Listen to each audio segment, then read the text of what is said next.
दोस्तों, यह एक कहानी है चार साधुओं और एक विधवा औरत की जो एक अंधेरे में डूबी हुई थी। यह बात बहुत पुरानी है। एक गांव था जिसका नाम था एक दिल। यह गांव पहाड़ों और घने जंगलों से घिरा हुआ था। यहाँ के लोग सादा और किसान थे, खेतीबाड़ी करके अपना गुजर बसर करते थे। अगरचे गांव का नाम एक दिल था, लेकिन वहां सुकून कम और कड़वाहट ज्यादा थी। गांव अंधविश्वास और समाजी रस्मों में जकड़ा हुआ था। इसी गांव में रहती थी एक औरत जिसका नाम था निशा। निशा एक विधवा थी। उसके शौहर की मौत को 3 साल गुजर चुके थे। जब उसके शौहर कबीर की बीमारी से मौत हुई, तब से निशा की जिंदगी में सुबह आंसुओं और तानों के सिवा कुछ न रहा था। कबीर गांव के एक आम किसान थे। उनका घर छोटा सा था, लेकिन उसमें निशा के साथ उनका प्यार और बाहमी समझ बूझ बचती। बाप बहुत पहले फौत हो चुके थे। भाई बहनों ने उसके विधवा होते ही मुंह फेर लिया था। एक दिन जब निशा अपनी टूटी फूटी झोपड़ी के बाहर बैठी थी, उसने देखा कि गांव के बाहर वाले रास्ते पर 4 साधु आ रहे हैं। वह सफेद दाढ़ी वाले भगवा कपड़े पहने हुए थे। उनके चेहरों पर तेज था, मगर आंखों में एक अजीब सा राज झलकता था। गांव वालों ने साधुओं को देखते ही उनके गर्द घेरे बना लिया। सब ने उनके पांव छुए और आशीर्वाद मांगा। गांव के मुख्तार ने साधुओं से इल्तजा की, महाराज बराहे कर्म, हमारे गांव में कुछ दिन ठहरिए, हमें आपका आशीर्वाद चाहिए। साधुओं ने गांव में रहने की हामी भर दी, लेकिन फिर उनकी नजर निशा पर पड़ी। उनमें से सबसे बुजुर्ग साधु ने निशा को देखते ही कहा, यह औरत दुखों से घिरी है, मगर इसके मुकद्दर में कुछ मुनफरीद लिखा है। गांव वाले यह सुनकर हैरान हो गए। उनको यकीन नहीं आया कि वही निशा जिसको वह मनहूस समझते थे, उसके मुकद्दर में कुछ खास हो सकता है। निशा खुद भी हैरत में थी। उसके दिल में सवाल उठे, यह साधु कौन है और मेरे मुकद्दर के बारे में ऐसा क्यों कह रहे हैं। चारों साधु गांव के बीचों बीच एक पुराने मंदिर में ठहरे, जिसको वाह गुरु मंदिर कहते थे। यह मंदिर बरसों से वीरान पड़ा था, मगर साधुओं के आने से वहां रौनक लौट आई। गांव वाले रोजाना वहां उन्हें देखने और उनकी आवाज सुनने जाते। निशा भी मंदिर के बाहर खड़ी होकर साधुओं की बातें सुनती, लेकिन गांव वाले उसे अंदर जाने ना देते। एक दिन जब सब बात सुन रहे थे, सबसे बुजुर्ग साधु ने कहा, हर शख्स की जिंदगी में दुख आते हैं, लेकिन वही शख्स अपना मुकद्दर बदल सकता है जो अपने अंदर छुपे राज को पहचान ले। निशा को यह सुनकर अजीब सा लगा। वह सोचने लगी, क्या मैं अपने दुख दूर कर सकती हूं? क्या मैं अपना मुकद्दर बदल सकती हूं? साधु कौन थे? खौफ पर फतह सुबह सवेरे निशा जंगल के पास बरगद के पेड़ के नीचे पहुंच गई। चारों साधु वहां खड़े थे। वो गहरे मुराकबे में डूबे हुए थे। उनके इर्द गिर्द एक अजीब सी खामोशी छाई थी। निशा ने हाथ जोड़कर सलाम किया और कहा, मैं आ गई हूं महाराज। अब मुझे बताइए, मेरा इम्तिहान क्या है? विद्यानंद ने आंखें खोली और बोले, बेटी, यह दुनिया एक भ्रम है। जो इसे समझ लेता है वही अपना मुकद्दर बदल सकता है। लेकिन उससे पहले कि हम तुम्हें इल्म दें, तुम्हें अपना इम्तिहान देना होगा। अमलनंद ने कहा, हम तुम्हें इस जंगल में छोड़ रहे हैं। तुम्हें रात भर अकेले यहां रहना होगा। ये जंगल राजों से भरा है। यहां जंगली जानवर भी हैं और गैरमई कौतें भी। लेकिन अगर तुमने अपना खौफ छोड़ दिया तो तुम पहला इम्तिहान पास कर जाओगे। निशा को यह सुनकर सदमा लगा। रात भर अकेले जंगल में वो डर गई, लेकिन उसने अपने अंदर हिम्मत जमा की और कहा, मैं तैयार हूं। चारों साधु मुस्कुराए और बोले, हम कल सुबह सूरज निकलने के बाद यहां आएंगे, तब तक तुम्हें अकेले रहना होगा। इतना कहकर चारों साधु जंगल के दूसरे किनारे की तरफ चले गए और निशा अकेली रह गई। शाम ढलते ही जंगल में अंधेरा छाने लगा। चारों तरफ अजीब सी आवाजें आने लगीं। दूर किसी पेड़ पर उल्लू बोल रहा था। झाड़ियों से सरसराहट की आवाजें आ रही थीं। निशा ने अपने दिल को सहारा दिया और एक पेड़ के नीचे बैठ गई। लेकिन जैसे जैसे रात गहरी होती गई, खौफ बढ़ता गया। अचानक उसे लगा कि कोई साएं उसकी तरफ बढ़ रहे हैं। उसका दिल जोर जोर से धड़कने लगा। क्या यह कोई जंगली जानवर है या कोई भूत? लेकिन तभी उसे साधुओं की बात याद आई, अगर तुमने अपना खौफ छोड़ दिया तो तुम पहला इम्तिहान। अगर दोस्तों आप यहां तक रुके हुए हैं तो दोस्तों चैनल को प्रेरणा धाम को सब्सक्राइब कर दे। आगे और मजा आएगा, कहानी में पास कर जाओगी। सुबह की पहली किरण और कामयाबी जैसे ही सूरज की पहली किरण जंगल में पड़ी, निशा ने राहत की सांस ली। थोड़ी देर बाद चारों साधु वहां पहुंचे और देखा कि निशा मुस्कुरा रही है। विद्यानंद बोले, बेटी, तुमने अपना पहला इम्तिहान पास कर लिया। तुमने खौफ को जीत लिया। अब तुम्हारी जिंदगी में बड़ी तब्दीली आने वाली है। निशा की आंखों में उम्मीद की चमक थी। वह समझ गई थी कि खौफ सिर्फ हमारे दिल में होता है, और जब हम उसका मुकाबला करते हैं तो वह खुद ही खत्म हो जाता है। निशा की पहली जीत जंगल में खौफ से भरी रात गुजारने के बाद रमशा की आंखों में अब डर की जगह खुद एतमादी थी। जब सूरज की पहली किरण जंगल की शाखों से छनकर उसके चेहरे पर पड़ी तो उसने महसूस किया कि वह पहले से कहीं ज्यादा पुरस्कून और मजबूत हो चुकी है। चारों साधु मुस्कुरा रहे थे। विद्यानंद बोले, बेटी, तुमने पहला इम्तिहान पास कर लिया। अब तुम दूसरे इम्तिहान के लिए तैयार हो। निशा खुद ने आजी से सर झुकाया और कहा, मैं तैयार हूं महाराज। चारों साधुओं का राज चार साधु निशा को एक पहाड़ी पर बने पुराने मंदिर में ले गए, जिसे देव मंदिर कहते थे।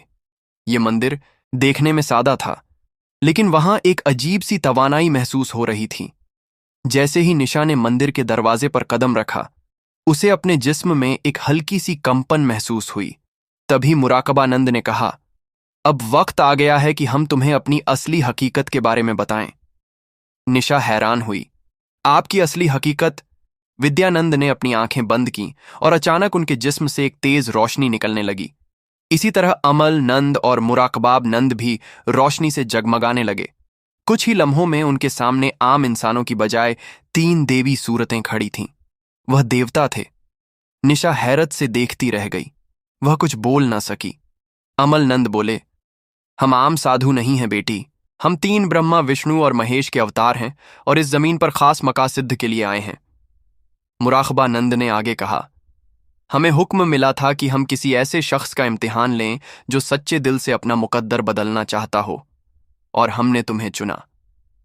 निशा की आंखों में आंसू आ गए। उसे अब समझ आ रहा था कि यह साधु कोई आम इंसान नहीं थे। दूसरा इम्तिहान त्याग और सरेंडर। विद्यानंद ने कहा, तुमने खौफ पर फतह पा ली, लेकिन अब तुम्हें एक और इम्तिहान देना होगा, त्याग का इम्तिहान। रमशा ने पूछा, मुझे क्या तर्क करना होगा? अमलनंद बोले, तुम्हें अपनी सबसे प्यारी चीज तर्क करनी होगी, वो चीज जिससे तुम्हारा सबसे ज्यादा लगाव है। निशा सोच में पड़ गई।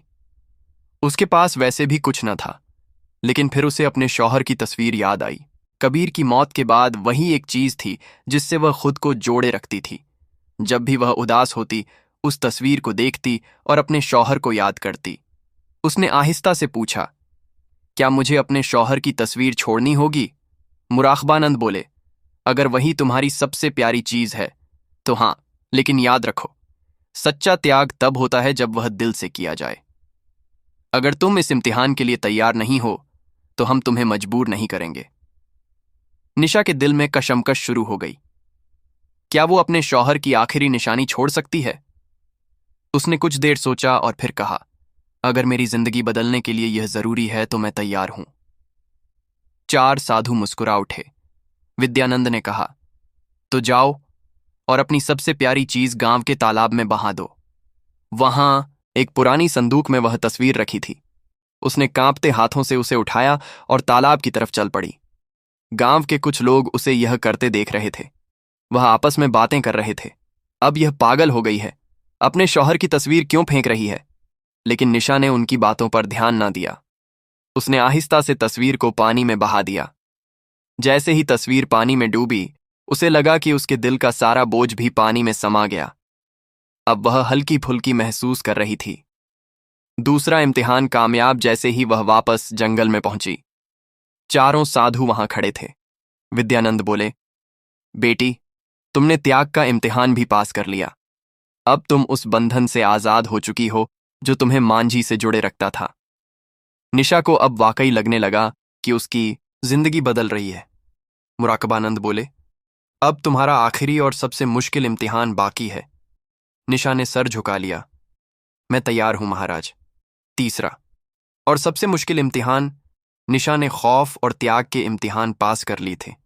अब वह पहले से कहीं ज्यादा मजबूत और खुद एतमाद महसूस कर रही थी, लेकिन उसे नहीं पता था कि उसका सबसे मुश्किल इम्तिहान अभी बाकी था। चारों साधु देव मंदिर के अंदर खड़े थे। जब निशा वहां पहुंची तो विद्यानंद ने संजीदा लहजे में कहा, बेटी, अब तुम्हारे आखिरी इम्तिहान का वक्त आ गया है। निशा ने सर झुकाकर कहा, मैं तैयार हूं महाराज। मुराकबानंद बोले, यह इम्तिहान तुम्हारी रूह का इम्तिहान है। तुम्हें यह साबित करना होगा कि तुम सिर्फ अपने लिए नहीं बल्कि दूसरों के लिए भी जी सकती हो। रमशा ने हैरत से पूछा, मुझे क्या करना होगा? अमल नंद ने कहा, गांव में एक बुजुर्ग औरत रहती है जिसका कोई सहारा नहीं। वह भूखी और बीमार है। तुम्हें अपना सारा खाना और अपनी झोपड़ी उसे देनी होगी और फिर तुम्हें जंगल में जाकर 7 दिन तक बिना खाए पिए मुराकबा करना होगा। यह सुनकर निशा रह गई। अपना घर और खाना छोड़ दो और फिर 7 दिन बिना कुछ खाए पिए मुराकबा करो। यह इम्तिहान उसके पिछले तमाम इम्तिहानों से कहीं ज्यादा मुश्किल था। दिल की कशमकश शर्मशाह के सामने उसकी झोपड़ी का मंजर आ गया। यह घर उसका आखिरी सहारा था। अगर उसने इसे छोड़ दिया तो वह कहाँ जाएगी? लेकिन फिर उसे साधुओं की बातें याद आईं। अगर तुमने यह इम्तिहान पास कर लिया तो तुम्हारी जिंदगी मुकम्मल तौर पर बदल जाएगी। निशा ने अपने अंदर झांका और फैसला किया, ठीक है महाराज, मैं यह करने के लिए तैयार हूं। सब कुछ छोड़ना निशा गांव लौटी और अपनी झोपड़ी उस बुजुर्ग औरत को दे दी। उसने अपना पचा खुचा खाना भी उसे सौंप दिया। गांव वाले यह देखकर हैरान थे, ये क्या कर रही है? अपना सब कुछ क्यों छोड़ रही है? लेकिन निशा ने किसी की बातों पर ध्यान न दिया। वह सीधा जंगल की तरफ पड़ गई, जहां उसे 7 दिन तक मुराकबा करना था। 7 दिन का मुश्किल मुराकबा पहला दिन गुजरा और निशा को शदीद भूख लगी, लेकिन उसने अपनी तवज्जो भटकने न दी। उसने अपनी आंखें बंद कीं और साधुओं के किए हुए मंत्रों का जाप करने लगी। दूसरे दिन उसे प्यास ने सताया, लेकिन उसने पानी की ख्वाहिश को भी तर्क कर दिया और मुराकबे में डूब गई। तीसरे दिन उसके जिस्म में कमजोरी आने लगी, लेकिन उसने हार ना मानी।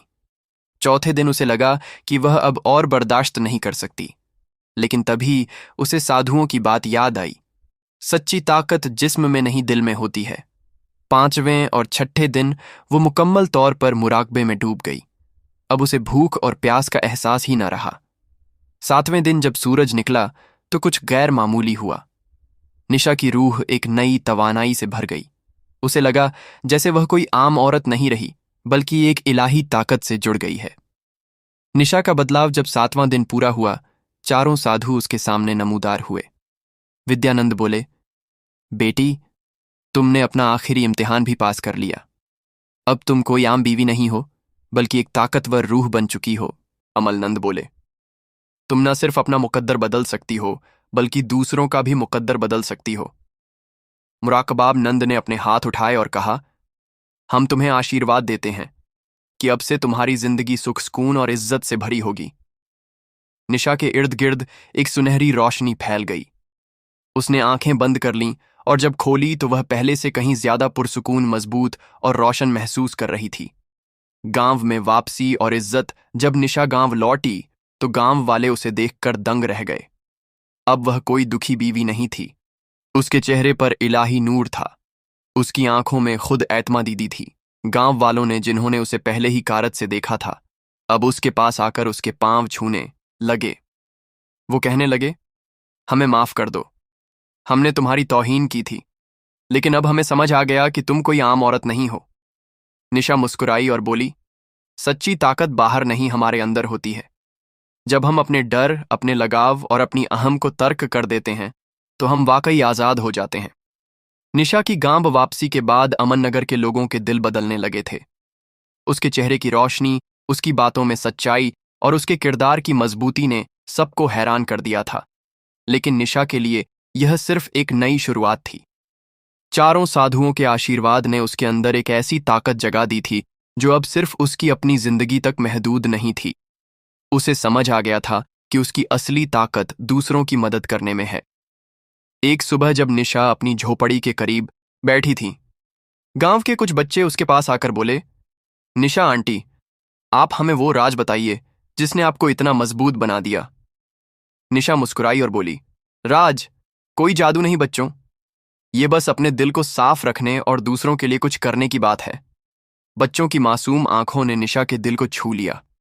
उसने फैसला किया कि वह गांव के बच्चों को अपने तजुर्बों से कुछ सिखाएगी। निशा ने वाह गुरु मंदिर के पास एक छोटा सा मदरसा शुरू किया। यह मदरसा कोई रस्मी स्कूल नहीं था, बल्कि एक ऐसी जगह थी जहां वह बच्चों को जिंदगी के सबक सिखाती, कि वो उन्हें बताती कि डर को कैसे हराया जाता है, अपने दिल के बंधनों को कैसे तोड़ा जाता है। बच्चों के साथ साथ गांव की कुछ औरतें भी उसके पास आने लगीं। अब मिलते हैं अगली कहानी में।